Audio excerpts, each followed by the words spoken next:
हाय बच्चों, कैसे हैं आप। आज हम चैप्टर 3 करने जा रहे हैं जिसका नाम है pair of linear equations in two variables. देखिए, इस चैप्टर में हमें क्या करना है, हमें दो इक्वेशंस को, लीनियर इक्वेशंस को सॉल्व करने के मेथड सीखने हैं। लीनियर इक्वेशंस क्या होती है आपको पहले ही बता चुकी हूं मैं। लीनियर इक्वेशन वो होती है जिसकी डिग्री 1 होती है। और वेरिएबल्स, वेरिएबल्स कुछ भी हो सकते हैं, x y z p q r, हम कुछ भी ले सकते हैं। तो हमें ऐसी दो इक्वेशंस को सॉल्व करना है जो लीनियर हो और जिनमें दो वेरिएबल्स हो। तो हम कह सकते हैं कि what is linear equation in two variables. Linear equation is an equation that consist of two variables and two equations having a degree 1। अब हम देखते हैं कि हम लीनियर इक्वेशंस को जनरल फॉर्म में कैसे लिखते हैं। हम इसको कई तरीके से लिख सकते हैं, ये नहीं कि जो मैंने आपको यहाँ पे दिखाया है मेथड वही मेथड है, और भी मेथड आप यूज कर सकते हैं। लेकिन यहाँ पे देखिए, मैंने 2 मेथड्स दिखाए हैं आपको लिखने के लिए। जैसे एक लीनियर इक्वेशन को हम लिख सकते हैं ax plus b y plus c is equal to 0। यहाँ पर x और y क्या है हमारे, दे आर वेरिएबल्स। और a b c ये कोई रियल नंबर है, कुछ भी हो सकते हैं, ये कांस्टेंट है, कुछ भी हो सकते हैं, 1 2 3 4 5 6 कुछ भी हो सकते हैं। और एक्स वाई कोई वेरिएबल्स। अगर हम वेरिएबल्स को चेंज कर दें तो हम ये भी लिख सकते हैं p x plus q y plus r is equal to 0। यहाँ पर हमने क्या किया, वेरिएबल तो एक्स वाई है, बट हमारे यहाँ पे रियल नंबर या कॉन्स्टेंट नंबर क्या है, पी क्यू आर। हम कैसे भी लिख सकते हैं, लेकिन हमें इसको पहचानना आना चाहिए कि इस इक्वेशन में हमारा कॉन्स्टेंट कौन है और वेरिएबल कौन है। इसका लिखने का एक और मेथड है। जैसे हमें इक्वेशंस जो दी हुई होंगी सॉल्व करने के लिए, वो दो इक्वेशंस दी होंगी, तो उन दो इक्वेशंस को हम इस फॉर्म में लिख सकते हैं a1x plus b1y plus c1 is equal to 0। और सेकेंड इक्वेशन को हम लिख सकते हैं a2x plus b2y plus c2 is equal to 0।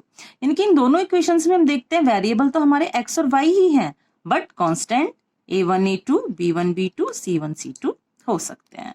तो ये सभी क्या है, रियल नंबर्स हैं। हम ए बी सी लें, पी क्यू आर लें, a1 b1 c1 a2 b2 c2 कुछ भी लें, ये सब हमारे रियल नंबर्स होंगे। रियल नंबर्स तो आप जानते ही हैं बच्चों, कुछ भी हो सकता है रियल नंबर आपका। इसमें एक कंडीशन और रहेगी आपकी कि a square plus b square 0 नहीं होना चाहिए, नॉट इक्वल टू 0। ये हम कह सकते हैं, अगर हमने इस फॉर्म में लिखी है तो P square plus Q square not must be 0। तो ये हमारी हो गई लीनियर इक्वेशंस। हमने यहाँ पे समझा कि लीनियर इक्वेशंस होती क्या है टू वेरिएबल्स में। और अब हम देखेंगे कि हम उनको सॉल्व कैसे करें, हम यानी कि उनको सॉल्व करने के मेथड सीखेंगे, रिप्रेजेंट करने के मेथड सीखेंगे। तो हमारे पास दो मेथड्स हैं, ग्राफिकल मेथड और अलजेब्रिक मेथड। यानी कि इन दो मेथड से हम, अगर हमें दो इक्वेशंस दी हुई हैं, उनको सॉल्व कर सकते हैं, उनके सॉल्यूशन निकाल सकते हैं। तो पहला हमारा मेथड है ग्राफिकल मेथड। ग्राफिकल मेथड में हमें सॉल्व करने के लिए, सॉल्यूशंस निकालने के लिए एक ग्राफ बनाना होगा।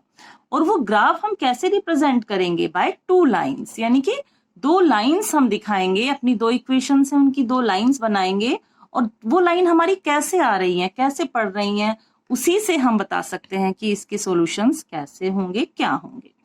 देखिए, अगर हमारा क्या होता है कि हमें 2 इक्वेशंस दी हुई हैं, लीनियर इक्वेशंस, और हमने उनके सॉल्यूशन निकालने के लिए 2 लाइन डाली, यानी कि एक इक्वेशन की लाइन हमारी ये जा रही है, दूसरे की ये जा रही है। अगर ये हमारी दोनों लाइन एक दूसरे को इंटरसेक्ट करती हैं, देखिए जैसे यहाँ पर इंटरसेक्ट करें दोनों लाइंस, तो हम कहेंगे कि इस इक्वेशन के, इन इक्वेशंस के हमारे यूनिक सॉल्यूशन होगा। यानी कि if 2 lines intersect each other then there is a unique solution. Unique solution आएगा हमारा अगर दोनों लाइन आपस में इंटरसेक्ट कर रही हैं। और इस केस में पेयर ऑफ इक्वेशन क्या होगी, कंसिस्टेंट। तो देखिए, हमने क्या बताया कि यूनिक सॉल्यूशन होगा अगर 2 लाइन आपस में इंटरसेक्ट कर रही हैं, यानी कि उनका एक ही सॉल्यूशन होगा। दोनों लाइंस अगर इंटरसेक्ट कर रही हैं, उन दोनों इक्वेशन का सॉल्यूशन एक ही होगा, और वो क्या होगा, कंसिस्टेंट, यानी कि डिपेंडेंट। यानी कि दोनों लाइन एक दूसरे के ऊपर डिपेंड है। तो ये सॉल्यूशन हमारे कैसे रहेंगे, यूनिक एंड कंसिस्टेंट। अब देखिए सेकंड सिचुएशन में क्या हो, अगर 2 लाइंस, यानी कि हमने जो 2 इक्वेशंस ली हैं, उनकी जो लाइंस बन रही हैं, ये आपको मैं सिखाऊंगी बाद में कि कैसे लाइंस कैसे बनती हैं, सॉल्यूशंस निकालते हैं, उससे लाइंस बनाते हैं कि अगर वो दोनों लाइंस एक दूसरे को कोइंसाइड करें तो यहाँ पर जो सॉल्यूशंस होंगे वो इनफाइनाइटली होंगे, यानी कि बहुत सारे सॉल्यूशंस रहेंगे इस केस में। और इस केस में भी इक्वेशन जो होगी वो डिपेंडेंट ही रहेगी, जैसे पहले केस में मैंने आपको बताया था। तो हम क्या करते हैं कि जो हमें इक्वेशंस दी हुई होती हैं उनको सॉल्व करते हैं, उनको सॉल्व करने के बाद ग्राफ पर उनकी लाइंस डालते हैं, और लाइन जब डालते हैं, लाइन डालने के बाद देखते हैं कि कैसी लाइंस आ रही हैं, उसी के अकॉर्डिंग हम बताते हैं कि इन इक्वेशंस के सॉल्यूशन कैसे होंगे। यहाँ पर देखिए, आपको देखने से लग रहा है कि ये एक ही लाइन है, लेकिन ये एक लाइन नहीं है, ये दो लाइंस हैं, क्योंकि ये दोनों एक दूसरे के अंदर मिक्स हो गई हैं, कोइंसाइड हो गई हैं एक दूसरे के अंदर, इसलिए हमें हमको एक दिखाई पड़ रही है। तो इस सिचुएशन में अगर आता है, ये सिचुएशन अगर हमारी आती है ग्राफ पर, तो हम कहेंगे कि इन इक्वेशंस के काफी सारे सॉल्यूशंस होंगे। अब हम देखते हैं थर्ड केस कि अगर हमारी लाइंस, यानी कि जो दो हम इक्वेशंस दी हुई हैं उनकी वैल्यूज निकाल के जब हम उनको ग्राफ पर लगाते हैं उन लाइंस को, अगर वो दोनों लाइंस पैरेलल आ जाएं, एक दूसरे के पैरेलल आ जाएं, यानी कि ना तो ये एक दूसरे को कट कर रही हैं, ना एक दूसरे के अंदर मिक्स हो रही हैं, बल्कि अलग अलग जाएं और पैरेलल जाएं लाइन, तो हम कहेंगे इन इक्वेशंस का कोई सॉल्यूशन नहीं होगा, यानी कि ये इक्वेशंस जो होंगी उनका कोई सॉल्यूशन नहीं निकलेगा। तो इस केस में हमारी पेयर ऑफ इक्वेशन कैसी हो जाएंगी? इंडिपेंडेंट, यानी कि वो एक दूसरे पे डिपेंड ही नहीं करेंगी। तो इन तीन सिचुएशंस को देखकर, जैसी सिचुएशन हमारी आएगी इक्वेशंस को सॉल्व करके, जो भी सिचुएशन आएगी उसी के अकॉर्डिंग हम बताएंगे कि उनके कितने सॉल्यूशंस होंगे। तो ये हमारा जो ग्राफिकल मेथड है, इसमें हमने क्या देखा कि इसमें हम ग्राफ्स बनाते हैं, यानी कि जो भी हमें इक्वेशंस दी होती हैं उसमें एक्स वाई की वैल्यू निकाल के हम ग्राफ बनाते हैं, और ग्राफ बनाकर फिर हम लाइंस को कंसीडर करते हैं और उसी के अकॉर्डिंग हम सॉल्यूशंस बताते हैं। देखिए, अभी मैंने जो आपको बताया ग्राफिकल मेथड, उसी की मैंने एक समरी बनाई है जो एनसीईआरटी बुक में भी दी हुई है आपकी पेज नंबर 46 पर।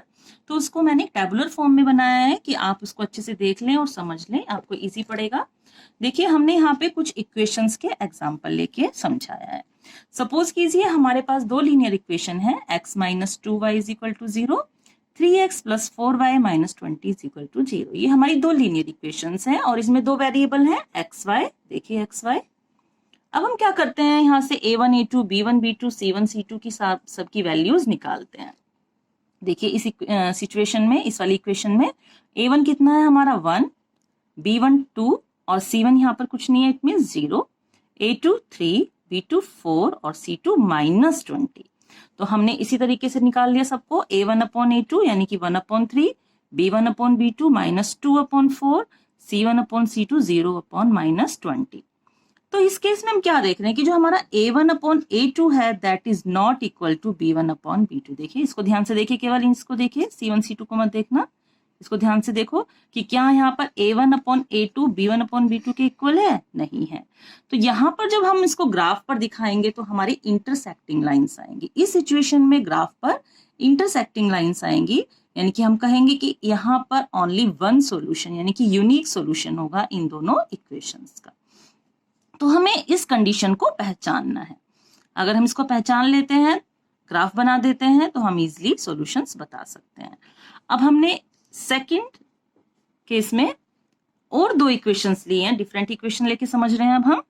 जैसे 2x plus 3y minus 9 is equal to 0, 4x plus 6y minus 18 is equal to 0। यहाँ पर भी हमने a1 a2 b1 b2 c1 c2 निकाला।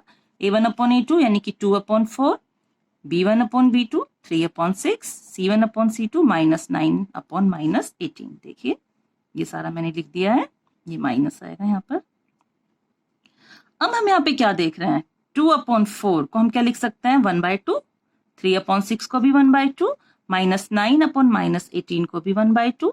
इट मीन्स यहाँ पर हमारा a1 upon a2 is equal to b1 upon b2 is equal to c1 upon c2, यानी कि यहाँ पर तीनों एक दूसरे के इक्वल हो रहे हैं।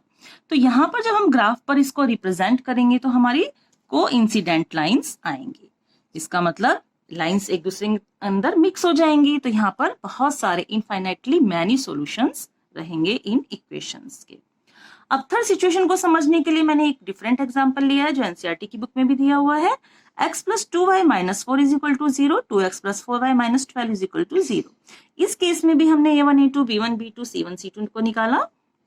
a1/a2 हमारा कितना आ गया, ये 1 हुआ यहाँ पर 1/2, b1/b2 2/4, c1/c2 -4/-12। तो इस सिचुएशन में हम देख रहे हैं कि a1/a2 1/2 है, b1/b2 भी 1/2, 2 1 जा 2, 2 2 जा 4, यानी कि 1/2, बट c1/c2 हमारा 1/3 आया, यानी कि a1/a2 is equal to b1/b2 but not equal to c1/c2। इस सिचुएशन को देखिए ध्यान से।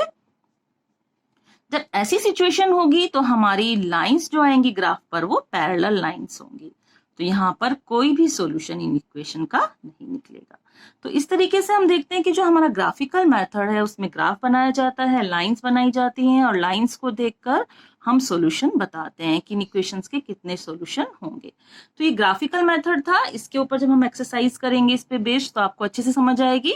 अभी तो केवल हमने इसका इंट्रो किया है, इंट्रो में आपको जितना समझ आया ठीक है, उसको आप देखें, बार बार समझ लेंगे, लेकिन जब आप एक्सरसाइज करेंगे तो आपको बहुत अच्छे से ये समझ आ जाएगा। बहुत इजी मेथड है। तो ग्राफिकल मेथड हमारा हो गया। अब हमें कौन सा मेथड लेना है, सेकंड मेथड लेना है। तो वो सेकंड मेथड क्या है हमारा, एल्जेब्रिक मेथड, यानी कि अब हम निकालेंगे ग्राफिकल मेथड के बाद एल्जेब्रिक मेथड कि उसकी हेल्प से हम लीनियर इक्वेशंस को कैसे सॉल्व कर सकते हैं। देखिए इक्वेशंस कुछ ऐसी होती हैं जिसके अंदर क्या रहता है, नॉन इंटीग्रल कोऑर्डिनेट्स होते हैं, जैसे रूट में √5, 5√11 या कुछ भी हो सकता है, या फिर आपका ये इंटीजर्स की फॉर्म में हो या फिर फ्रैक्शन की फॉर्म में हो। तो इस तरह की फॉर्म में अगर हमारे होते हैं तो वहां पर हम ग्राफिकल मेथड यूज नहीं कर पाते। तो ऐसी इक्वेशंस को सॉल्व करने के लिए हमें एल्जेब्रिक मेथड की जरूरत पड़ती है, यानी कि अगर किसी इक्वेशन के अंदर नॉन इंटीग्रल कोऑर्डिनेट्स आ जाते हैं तो उनको ग्राफिकल मेथड से हम सॉल्व नहीं कर पाएंगे। तो एल्जेब्रिक मेथड हम यूज करेंगे। एल्जेब्रिक मेथड भी हमारे पास 3 एल्जेब्रिक मेथड्स हैं जिसकी हेल्प से हम इक्वेशंस को सॉल्व करेंगे। पहला मेथड है सब्स्टिट्यूशन मेथड, सेकंड है एलिमिनेशन मेथड और थर्ड है क्रॉस मल्टीप्लिकेशन मेथड। यानी कि इन तीनों मेथड से हम इक्वेशंस को सॉल्व कर सकते हैं, उनके सॉल्यूशंस निकाल सकते हैं। तो एक एक करके चलते हैं। हम पहले लेते हैं सब्स्टिट्यूशन मेथड। अब ये वाला मेथड हम कैसे अप्लाई करते हैं इक्वेशंस के ऊपर, देखिए when 2 variables are given then value of one variable is calculated from equation 1 and substituted in equation 2। यानी कि हमें 2 वेरिएबल्स वाली इक्वेशंस दी हुई हैं, तो हम पहले एक वेरिएबल को निकाल लेते हैं, एक वेरिएबल की वैल्यू निकाल लेते हैं और उसकी वैल्यू को दूसरी इक्वेशन में रखकर हम दूसरे वेरिएबल की वैल्यू भी निकाल लेते हैं। तो इसको समझने के लिए हम एक एग्जाम्पल ले लेते हैं। एक एग्जाम्पल की हेल्प से हम इसको अच्छे से समझेंगे। देखिए यहाँ पर मैंने 2 लीनियर इक्वेशंस ली हैं। पहली है x + y = 8 और दूसरी है 3x + y = 12।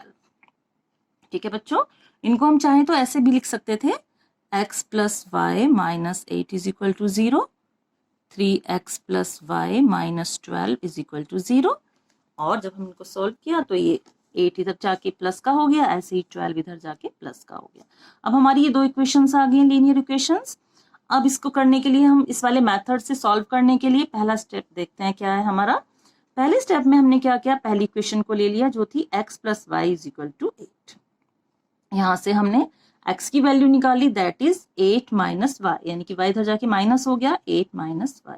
अब सेकंड स्टेप में हमें क्या करना है, इस वैल्यू को सेकंड इक्वेशन में पुट करना है। सेकंड इक्वेशन थी 3x + y = 12। इसके अंदर हमने x की वैल्यू 8 - y को पुट कर दिया, यानी कि 3x की जगह पे आ गया 8 - y + y = 12। सॉल्व किया इसको, 8 3 = 24 - 3y + y = 12।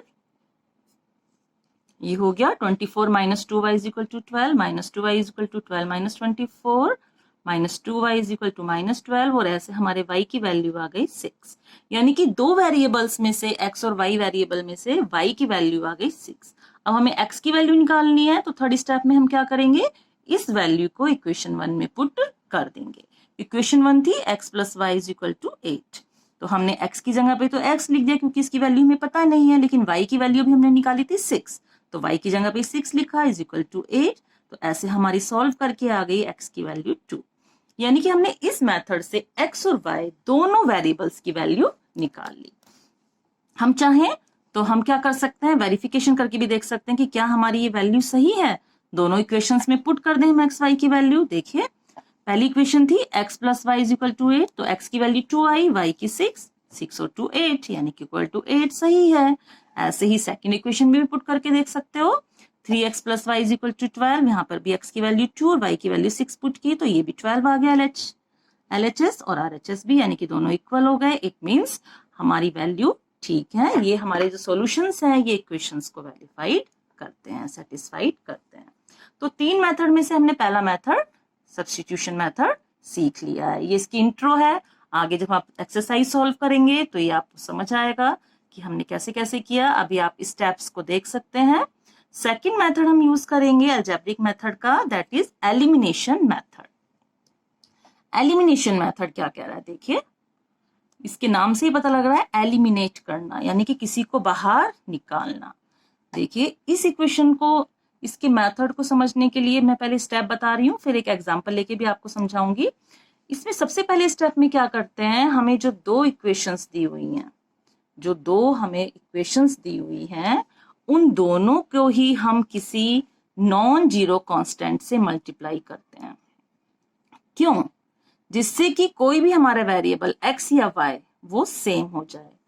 First multiply both the equations by some suitable non zero constant to make the coefficient of one variable इधर x और y न्यूमेरिकली इक्वल, यानी कि x और y किसी का भी कोफिशिएंट सेम हो जाए, उन दोनों में से जिसका भी सेम हो जाए, किसी एक का हो सकता है। हम मल्टीप्लाई करके देखेंगे, सिचुएशंस को हम इक्वेशंस देख के समझेंगे, अभी एग्जांपल देके। फिर स्टेप 2 में क्या करेंगे, हम उन दोनों इक्वेशंस को, अब जो हमारी वो मल्टीप्लाई करने के बाद नई इक्वेशंस बनी है, उनको या तो हम ऐड करेंगे या सब्ट्रैक्ट करेंगे, अकॉर्डिंग टू कि क्या क्या हो सकता है। हमें उसमें से एक वेरिएबल को एलिमिनेट करना है, उसको निकालना है बाहर। उसको एलिमिनेट करने के लिए ऐड करने की जरूरत होगी तो ऐड कर देंगे, सब्ट्रैक्ट करने की जरूरत होगी तो सब्ट्रैक्ट कर देंगे।